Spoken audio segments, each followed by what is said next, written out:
Selamat pagi. Rehat pada hari ini tanggal 12 bulan 12 tahun 2025 membicarakan tentang Tuhan tidak pernah meninggalkanmu.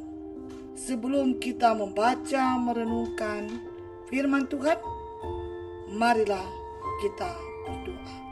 Bapa, kami datang kepadamu karena Engkaulah kekuatan, pengharapan, dan sumber kekayaan kami. Sehingga itu kami bersyukur karena Engkau berikan kesehatan dan kebahagiaan kepada kami. Tuhan, kami akan membaca, mendengar, serta merenungkan firman-Mu. Sertai kami, sehingga kami hanya tertuju kepadamu. Terimalah doa kami dalam anak-Mu, Yesus Kristus. Amin. Pembacaan Alkitab hari ini terdapat di Rut 4 ayat 13 sampai 17. Rut 4 ayat 13 sampai 17. Lalu Boas mengambil Rut dan perempuan itu menjadi istrinya, dan dihampirinya dia, maka atas karunia Tuhan perempuan itu mengandung lalu melahirkan seorang anak laki-laki.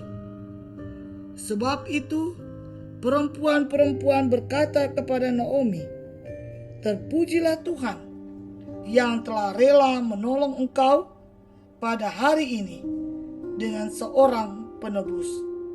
Termasuklah kiranya nama anak itu di Israel.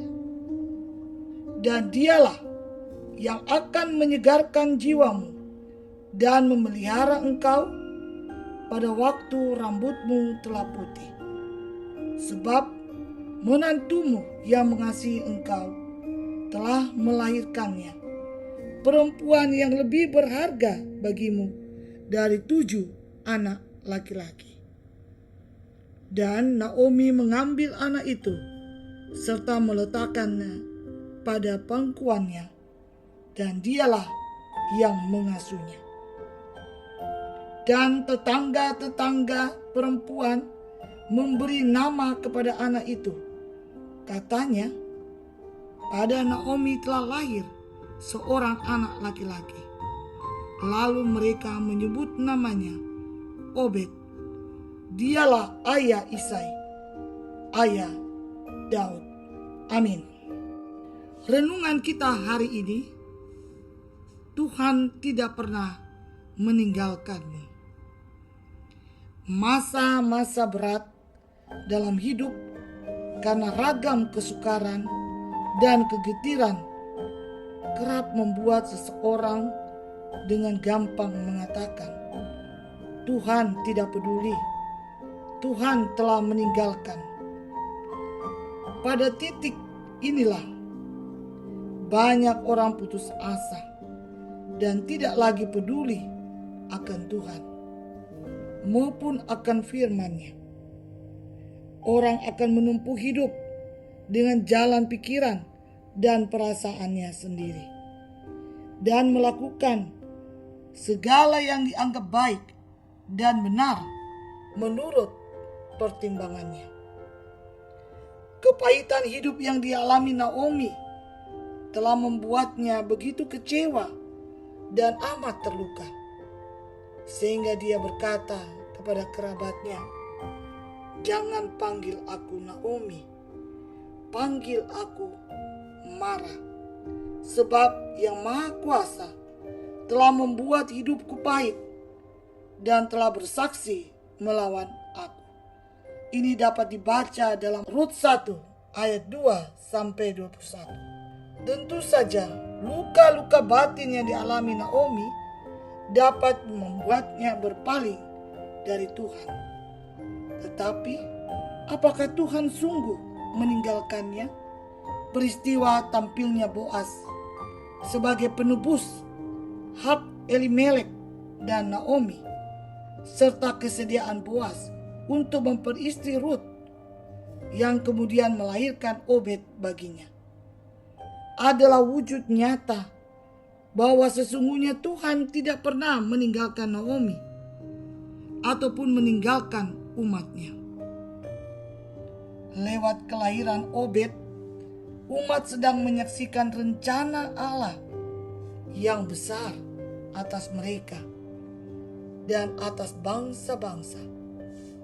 Sebab dari Obed akan lahir Isai, ayah Raja Daud. Kita baca dalam Rut 4 ayat 22. Karena itu perempuan-perempuan yang datang menjumpai Naomi dan Rut mengajak Naomi untuk memuji Tuhan atas anugerahnya, terlebih atas kesetiaannya. Hidup yang kita jalani memang tidak pernah mudah.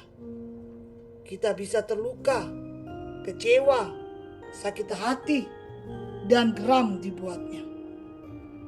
Namun, kisah hidup yang dia alami Naomi, Rut, dan Boas menjadi pengingat bagi kita bahwa sesungguhnya Tuhan tidak pernah meninggalkan kita. Amin. Sebelum mengakhiri rehat ini, mari kita berdoa. Tuhan, kami datang mengucap syukur karena Engkau memberikan pengertian kepada kami, di mana Engkau tidak pernah meninggalkan Naomi. Demikian juga Engkau tidak pernah meninggalkan kami. Tuhan, kami berdoa untuk pendeta Sabara dan keluarganya. Berikan mereka kesehatan yang baik dan berikan hikmat bagi Pak Pendeta dalam setiap pelayanannya. Kami berdoa juga untuk seluruh jemaat Toraja Tangerang yang sakit, seperti ibu dari Oma Arka, Nenek Liu, demikian juga Bapak Tua, Ibu Sularsti, Bapak Owen, Bapak Sasta, dan Oma Pito. Berikan pemulihan sehingga bisa sehat kembali. Kami berdoa juga bagi anak-anak-Mu dalam jemaat Gereja Toraja yang sekarang ini ulangan semester. Berikan kepintaran dalam menjawab soal. Demikian juga untuk pemuda-pemudi dalam mencari pekerjaan. Berikan mereka pekerjaan Bapa.